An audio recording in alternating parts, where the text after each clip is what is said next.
Assalamualaikum warahmatullahi wabarakatuh. Kami dari kelompok 10 di sini kami akan membahas tentang media massa dan public relation yang beranggotakan dengan saya sendiri Norma Yunita NIMPA 11964, Halimatus Sadiah NIMPA 11981 dan Musliha 4119083. Materi yang pertama yaitu media massa. Definisi dan karakteristik media massa.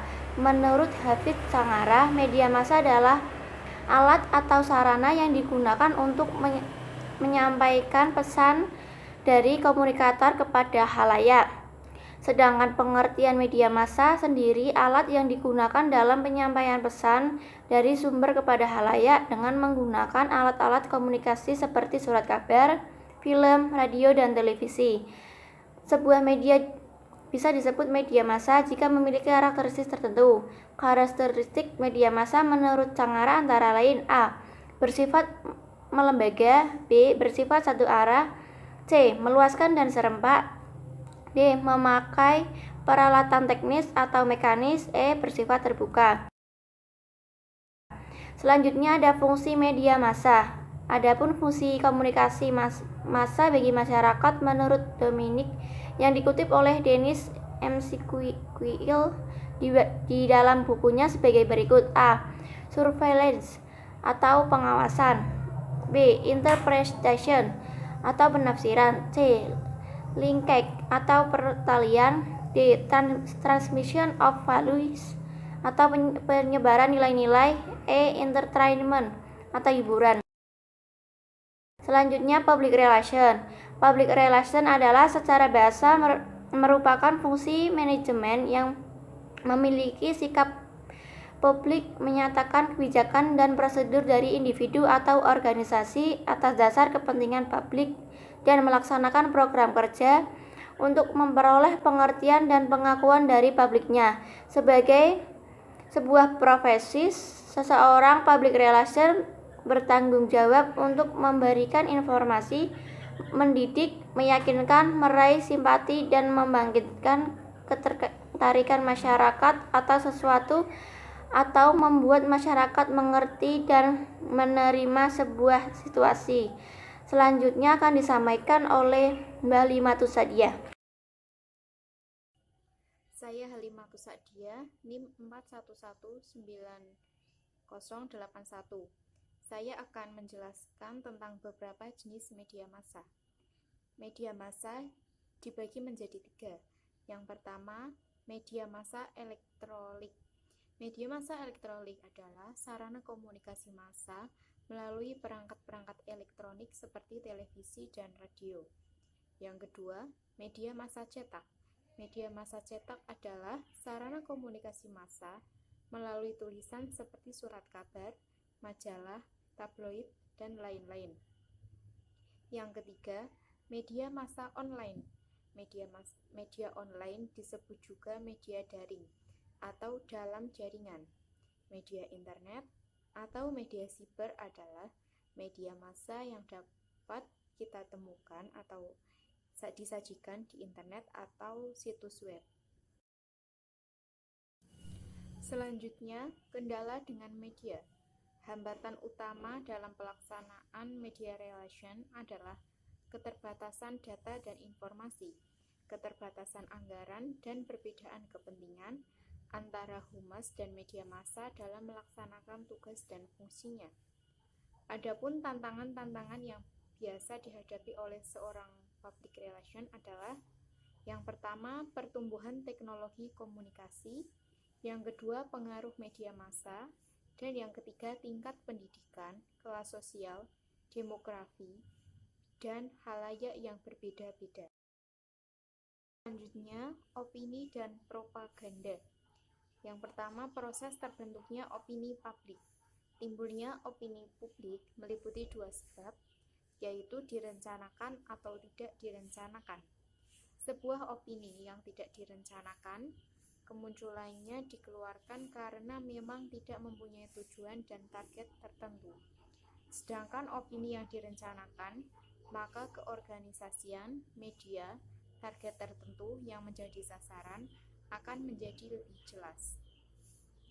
Selanjutnya, hubungan opini publik dengan propaganda. Hubungan ekonomi publik dengan propaganda sangatlah erat dan tidak bisa dipisahkan satu sama lain. Menurut Laswell, pernah mengatakan bahwa propaganda semata-mata adalah kontrol opini. Artinya, suatu propaganda dilakukan untuk mempengaruhi dan mengontrol opini pihak yang menjadi sasaran propaganda. Hubungan harmonis dengan media. Hubungan baik dengan media massa dibangun dengan menggunakan strategi komunikasi yang tepat, yaitu dengan melakukan komunikasi antara public relation dengan media massa. Hubungan baik yang dimaksud adalah hubungan baik dengan institusi media dan antara public relation dengan wartawan. Ada beberapa alasan mengapa seorang public relation harus memiliki pemahaman yang tepat tentang strategi membangun hubungan dengan media, yaitu yang pertama, fakta menunjukkan bahwa 90% informasi yang dikirimkan oleh public relation ke media massa masuk ke tong sampah atau tidak diterima. Yang kedua, hubungan yang baik antara public relation dengan media massa sangat mempengaruhi publikasi yang dikirimkan oleh public relation ke media massa. Saya Muslihah, NIM 4119083, akan menjelaskan mengenai efek media massa. Efek media massa ini merupakan perangkat kehidupan masyarakat yang terus mengubah pola hidup masyarakat. Pengaruh media yang ditimbulkan oleh pesan media menghasilkan perubahan sikap atau penguatan terhadap keyakinan khalayak. Sementara itu, efek media adalah efek yang dapat diukur sebagai hasil dari pengaruh media atau pesan media. Efek komunikasi massa diidentifikasi sebagai terjadinya perubahan pada individu atau kelompok khalayak setelah mengonsumsi pesan-pesan media massa. Umumnya dikaitkan dengan perubahan yang berdimensi kognitif, afektif, dan konatif. Untuk yang pertama, efek kognitif. Efek kognitif berkenaan dengan fungsi informatif media massa. Informasi media massa dipandang sebagai tambahan pengetahuan bagi khalayak. Pengetahuan yang dimiliki khalayak dapat meningkatkan kesadaran pribadinya serta memperluas cakrawala berpikirnya. Dan yang kedua, efek afektif. Efek afektif berkenaan dengan emosi, perasaan, dan attitude atau sikap. Pesan-pesan media massa yang dikonsumsi khalayak membangkitkan sikap, perasaan, atau orientasi emosi tertentu. Yang ketiga, efek konatif. Efek konatif merujuk pada perilaku dan niat untuk melakukan sesuatu menurut cara tertentu. Setelah khalayak menerima informasi media massa yang dilanjutkan dengan kecenderungan sikap tertentu yang didasarkan pada pengetahuan tersebut, khalayak terpengaruh dalam bentuk tindakan nyata. Selanjutnya, efek media massa terhadap individu. Setiap media pasti memiliki efek atau pengaruh, baik secara langsung maupun secara tidak langsung. Efek tersebut dapat ditimbulkan oleh yang pertama, efek kehadiran atau wujud media massa.